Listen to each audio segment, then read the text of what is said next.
Hello friends, आपको चाहिए success तो आपने बिल्कुल सही सुना है। परफेक्ट एग्जाम डेस्ट में आप सभी का बहुत बहुत स्वागत है। टुडे करंट अफेयर्स में आज है 13 जून 2021 और जितने भी आज मोस्ट इंपोर्टेंट क्वेश्चन बनेंगे वो सारे डिस्कस करेंगे। ओके, तो चलिए, और इसकी जो आपको पीडीएफ है वो भी प्रोवाइड की जाएगी कहाँ पर, हमारे टेलीग्राम ग्रुप पर। और टेलीग्राम ग्रुप की जो लिंक है वो आपको डिस्क्रिप्शन में दे दी जाएगी, तो आप वहाँ से जाके हमारी इस पीडीएफ को डाउनलोड कर सकते हैं, हमारे ग्रुप को ज्वाइन कर सकते हैं। उससे पहले आप सभी में व्हाट्सएप, टेलीग्राम, इंस्टा, फेसबुक सभी में इसको जल्दी जल्दी शेयर कर दीजिए अपने दोस्तों में। जल्दी से फिर हम स्टार्ट कर देते हैं। आज का करंट अफेयर्स का जो फर्स्ट क्वेश्चन है वो क्या है, देखिए। विश्व बैंक ने भारत की अर्थव्यवस्था को 2022 में कितने प्रतिशत की दर से बढ़ने का अनुमान लगाया है दोस्तों? तो कितने प्रतिशत से बढ़ने का अनुमान लगाया है? तो ये लगाया है 7.5%। कितना दोस्तों?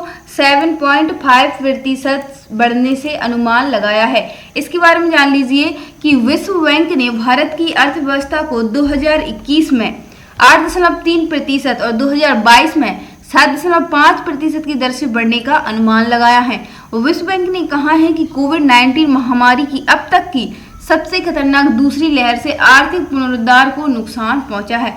ओके, ऐसा किसका? विश्व बैंक का कहना है। चलिए, विश्व बैंक की बात है तो यहाँ के जो प्रेसिडेंट हैं वो डेविड मालपास हैं एंड यहाँ के जो सीईओ हैं वो अंशुल कांत हैं। इसका हेडक्वार्टर वाशिंगटन डीसी यूएसए में है। इसको कब फाउंडेड किया गया था? जुलाई 1944 में इसको फाउंडेड किया गया था। ओके, तो आप इन चीज़ों को ध्यान रखेंगे।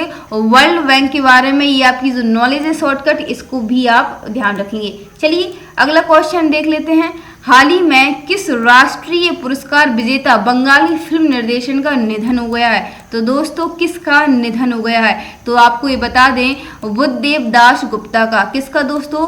बुद्धदेव दास गुप्ता का हाल ही में निधन हो गया है। देखिए इसके बारे में, आपके जो आपके बुद्धदेव दास गुप्ता हैं इनको कितने पुरस्कार मिले हैं? तो आप यहाँ पे देख सकते हैं कि सर्वश्रेष्ठ फिल्म के लिए राष्ट्रीय पुरस्कार वाघ बहादुर 1989 में इनको मिला था, चरचर में 1994 में इनको ये पुरस्कार मिला था, और लाल दर्जा यानी 1997 में, मोडी मेयर उपाख्यान 2002 में, और काल पुरस्कार कब मिला था? 2005 में। सर्वश्रेष्ठ निर्देशन के लिए राष्ट्रीय फिल्म पुरस्कार उत्तरा में 2000 में, और शोप्रेनर दिन को 2005। बंगाली में सर्वश्रेष्ठ फीचर फिल्म के लिए राष्ट्रीय पुरस्कार मिला है दूरत्व 1978, फेरा 1987 और तहादार कथा के लिए 1993 में इनको पुरस्कार दिए गए हैं। और पुरस्कार इनकी जो है वो आप यहाँ पर देख लिए कि सर्वश्रेष्ठ कला संस्कृत फिल्म के लिए राष्ट्रीय पुरस्कार मिला ए painter of eloquent silence Ganesh pine 1998 में। सर्वश्रेष्ठ पटकथा के लिए राष्ट्रीय पुरस्कार मिला है फेरा 1987 में। ये सारे आपके जो लिए हैं उनको राष्ट्रीय पुरस्कार मिले हुए हैं। ओके, अगला क्वेश्चन की ओर चलते हैं कि हाल ही में नौसेना में महानिदेशक के रूप में पदभार ग्रहण किया है, तो किसने किया है? महानिदेशक से बताइए किसने किया है पदभार ग्रहण? तो दोस्तों ये किया है आपके संजय पनकारन ने। किसने दोस्तों? बिल्कुल इसका सही आंसर हो जाएगा संजय पनकारन ने ये आपका स्थान ग्रहण किया है। चलिए इनके बारे में कुछ चीज़ें जान लेते हैं हम।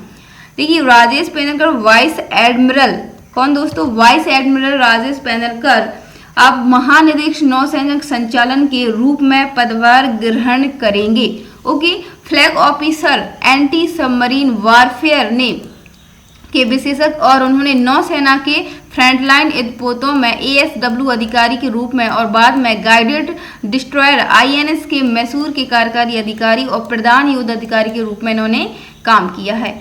ओके, चलिए कुछ चीज़ें और बता देते हैं हम आपको कि उन्होंने मिसाइल कोरवोट आईएनएस कोरा, मिसाइल युद्धपोत आईएनएस शिवालिक और आपके विमान वाहक पोत आईएनएस ब्राट की कमान भी इन्होंने संभाली है। नौसेना के अध्यक्ष की बात कर लें तो एडमिरल करमबीर जी हैं। एंड भारतीय नौसेना की स्थापना कब हुई थी दोस्तों? 26 जनवरी 1950 को हुई थी। ओके दोस्तों, चलिए आगे देख लेते हैं और क्या करंट अफेयर्स बनाए आज। हाल ही में किस राज्य सरकार ने एक राजकीय संग्रहालय स्थापित करने की घोषणा की है? तो बताइए किस राज्य सरकार ने ये घोषणा की है? तो दोस्तों ये की है आंध्र प्रदेश। आंध्र प्रदेश आप यहाँ पर मैप में देख सकते हैं। ओके दोस्तों, किसने की है घोषणा? आंध्र प्रदेश ने ये घोषणा की है। इस बार आंध्र प्रदेश से शुरुआत करें तो 1 नवंबर 1956 को मिला था। ओके, अनुदान की कार्यक्रम है ये आपके कहाँ पर आंध्र प्रदेश में शुरू किया। जगन्नाथ विद्या दीवेन योजना ये कहाँ पर आंध्र प्रदेश में शुरू की गई। निगाह ऐप कोविड फर्मा ये कहाँ पे आपकी आंध्र प्रदेश में शुरू हुई। मोबाइल हैंड वॉश एंड सुविधा स्टेशन ये भी आपके आंध्र प्रदेश में शुरू की। इन योजनाओं को आप याद रखेंगे। ओके, नेक्स्ट क्वेश्चन है हमारा, हाल ही में एशियाई खेलों के किस स्वर्ण पदक विजेता का निधन हो गया है। हाल ही में किस एशियाई खेलों के स्वर्ण पदक विजेता का निधन हो गया। और आपको जैसे पता है कि 2021 का एशियाई कप को रोक दिया गया है और 20 का भी रोक दिया था क्योंकि कोविड-19 की वजह से। ओके, तो दोस्तों ये शख्स है डिक्को सिंह। कौन है दोस्तों? डिक्को सिंह है जिनको ये निधन हो गया। ये यहाँ पे देख सकते हैं, ये है डिक्को सिंह। ओके, और एक याद रखेंगे, ये बॉक्सिंग स्टार थे। कौन थे दोस्तों? बॉक्सिंग स्टार थे। ओके, एशियाई खेलों में स्वर्ण पदक विजेता पूर्व बॉक्सिंग स्टार डिक्को सिंह का निधन हो गया है। वे लंबे समय से लीवर कैंसर से जूझ रहे थे, इस वजह से उनकी डेथ हो चुकी है। मणिपुर निवासी डिक्को सिंह ने 1998 के एशियाई खेलों में भारत के लिए स्वर्ण पदक जीता था और ये खेल बैंकॉक थाईलैंड में आयोजित किए गए थे। ओके, और उन्होंने 1998 में अर्जुन पुरस्कार और 2013 में देश के चौथे सर्वोच्च नागरिक सम्मान पद्मश्री से भी सम्मानित किया गया था दोस्तों। ओके, इन्हें जो जो पुरस्कार मिले हैं आप इनके बारे में याद रखेंगे। चलिए कुछ चीज़ें और देखते हैं कि हाल ही में किस देश की सरकार ने ट्विटर को प्रतिबंधित करके कू ऐप पर आधिकारिक अकाउंट बनाया है दोस्तों। तो ये किसने किया है, किस देश ने किया है? आपको बता दें, नाइजीरिया ने। किसने दोस्तों? नाइजीरिया ने आपका जो ट्विटर ऐप है इसको बंद करके कू ऐप को लॉन्च कर दिया है। आपके भारत का ऑफिशियल ऐप बन चुका है। कौन सा दोस्तों? कू ऐप। आपने ट्विटर का लोगो भी देखा होगा, उसमें चिड़िया उड़ती हुई नजर आ रही है। अब हमारा जो लोगो है कू ऐप का इस तरीके से दिखाई दे सकते हैं आप यहाँ पे, बिल्कुल ऐसा ही है कू ऐप। इस पे भी अकाउंट बना के अब जो भी चीजें हैं इस पर डाल सकते हैं। कू ऐप भारत का, यहाँ पे देख लीजिए कू ऐप के बारे में कि कू ऐप भारत का एक पर्सनल अपडेट और ओपिनियन शेयरिंग प्लेटफॉर्म बन चुका है। एंड अगस्त 2020 में कू ऐप ने आत्मनिर्भर एवं इनोवेशन चैलेंज को जीता था। कू ऐप को ट्विटर अल्टरनेटिव के तौर पर इस्तेमाल किया जाता है। ट्विटर अल्टरनेटिव का मतलब है कि ट्विटर की जगह कू ऐप को इस्तेमाल किया जा रहा है। ओके दोस्तों, तो कू ऐप के बारे में आप लोग जान गए। नेक्स्ट क्वेश्चन है हमारा आज के करंट अफेयर्स का कि India wide energy market outlook फ्यूट 2021 आज फैनी जारी किया गया है।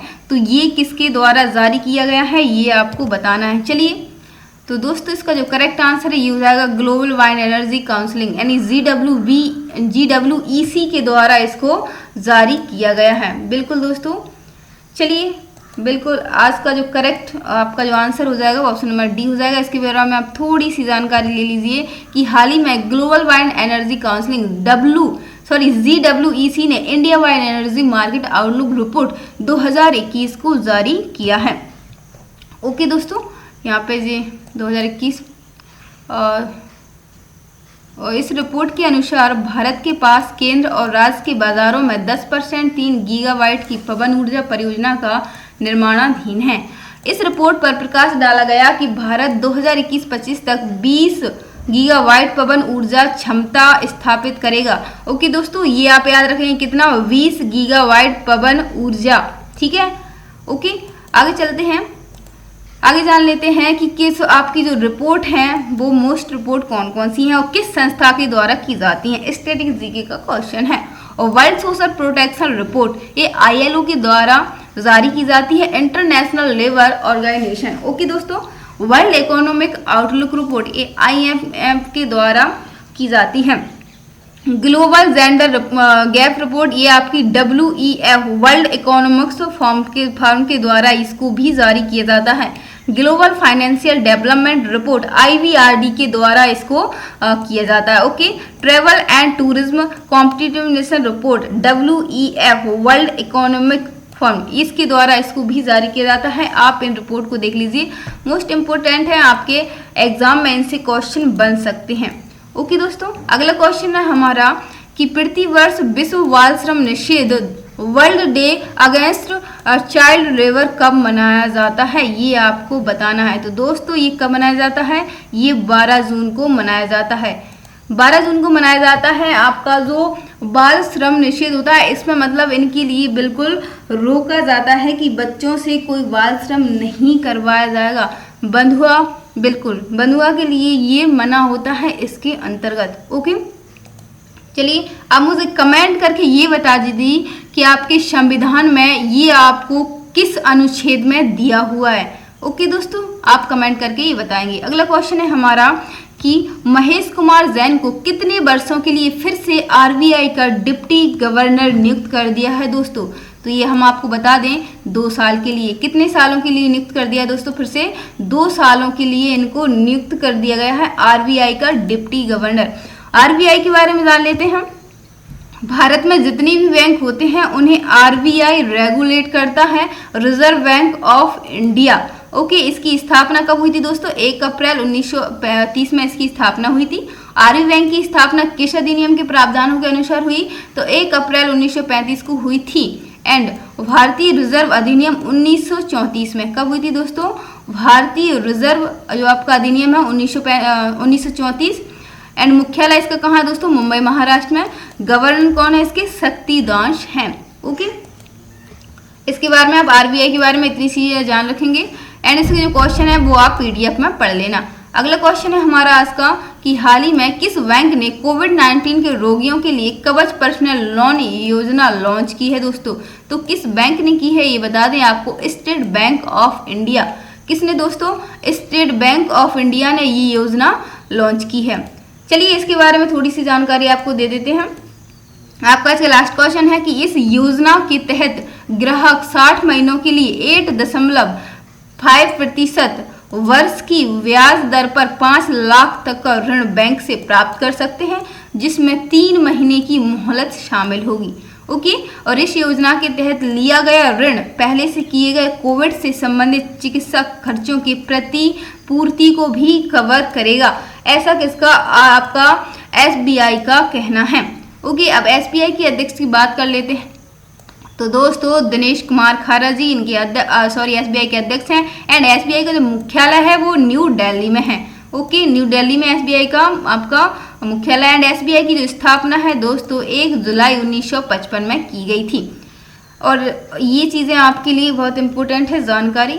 ओके दोस्तों, तो आपका ये करंट अफेयर्स अपने दोस्तों में जरूर शेयर करिएगा। और चैनल पर पहली बार आए इसको लाइक एंड सब्सक्राइब करके बेल आइकन जरूर ऑन कर लीजिएगा। और ये आपकी जो आज का करंट अफेयर्स अपने दोस्तों में शेयर कर दीजिएगा।